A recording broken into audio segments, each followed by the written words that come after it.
Hello, Joe Schmo here with the series on finding and renting your apartment. I've got some real good insider tips for you. This is going to be one of the most important ones to start off with, and I apologize, this video will be just a little bit longer than most of them, but it's an important part. The first step when you're looking for a new apartment is definitely the budgeting of it. Now, for someone in the apartment industry, that budgeting word is almost a no-no. You won't find anyone that uses that word. One of the biggest deals, though, is figuring it out to start with. One of the reasons they won't ever use that word is they have a set price in mind. If you wanted to spend more than that, they want to talk you into saving money and only spending that. If you wanted to spend less than that, they want to talk you into, oh, this is a nice place, you want to spend that much. So it's very important before you start looking at even before you start looking online, figure out what you should spend on the apartment.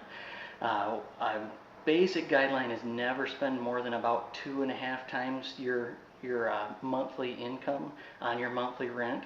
But there's two problems that can happen when you don't budget ahead of time, and I see about 25% of the people that are shopping for apartments don't do this, so it's important. One problem that can happen is you go out, you find a place, you absolutely fall in love with it. Salesperson talks you into it, and you end up spending more than you should have. I've even seen people do this and end up being evicted a couple months later because they could not afford it.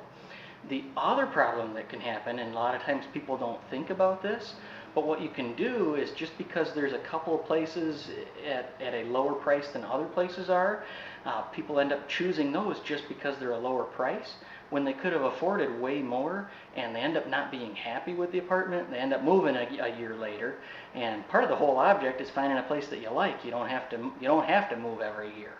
So definitely look at budgeting ahead of time. Might feel like a boring task, or it might feel like I want to get going, but definitely look at that first. And then for more insider tips, all you have to do is just let the next video start. I've got about 5 or 6 big tips for you that'll help you stay away from those crummy landlords. All right, happy hunting.